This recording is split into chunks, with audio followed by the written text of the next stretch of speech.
Now, Dumi, you know we're continuing this conversation of infertility and finding out the right things that we need for our body and making sure that our feminine hygiene, and not only our feminine physical hygiene, but our mental health is also at tip-top shape. So last week, I got to sit down with Anita Prague to discuss the psychological effects of infertility. Watch this.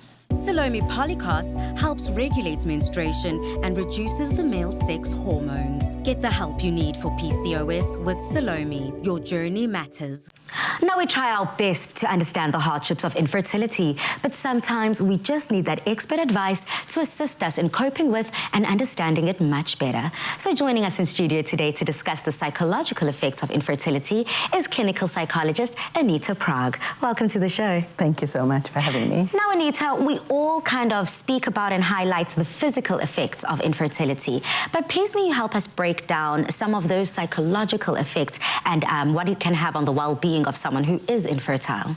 I mean, it's quite intense. You know, falling pregnant, conceiving is so loaded, and everybody's wanting and wishing for their baby, and then you can't fall pregnant. So you know, there's a lot of loss that needs to be handled. A lot of shame for not being able to fall pregnant, and you know, all of that pressure, and so we need a lot of assistance, and it's quite common. Now, how common is it that women suffer from psychological effects of infertility? You know, I don't think anyone can get away without being psychologically affected by it. I mean, I guess it's in your coping methods and the pressures that you allow and not allow to kind of get to you, I guess, and to feel supported, and so dealing with the emotional impact, I think, is quite important. And when you do deal with such impacts, what treatment methods are there? What kind of plans can we put in place to deal and overcome the suffering that we might experience? One would hope that the infertility clinics, or you know, the doctor that the couple is seeing, can guide them in terms of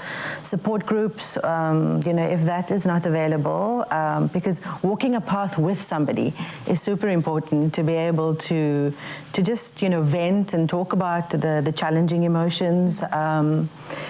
And the hopes, you know, that get dashed, and you know, it's such a roller coaster, basically. So if, you know, failing that, they can find a therapist in their area, I guess, to also then just either go as a couple or, you know, go individually as the lady that's not falling pregnant.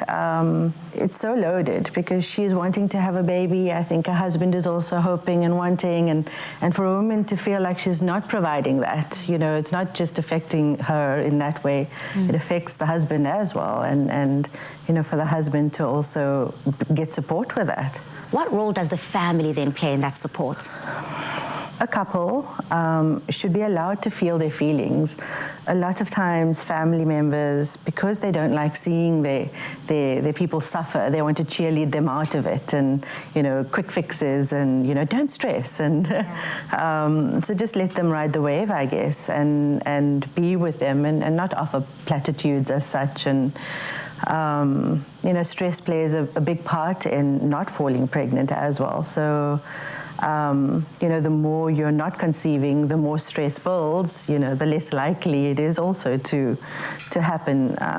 You know, I think we all know somebody who stopped trying and then eventually fell pregnant very naturally. So you know, that's not the case for everybody, of course, but it does happen. And you know, there are often times that there are deeper emotional factors at play.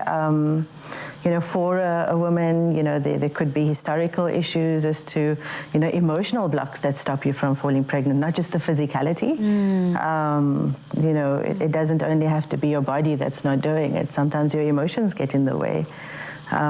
So yeah, family must just be supportive, I guess. It seems as if one could get into a bit of a vicious cycle when it comes to the psychology of being infertile and infertility. But thank you so much, Anita, for walking us through not only our infertility in general, but the causes, the symptoms, and what to look out for, especially within a couple. We really appreciate it. My pleasure. Thank you.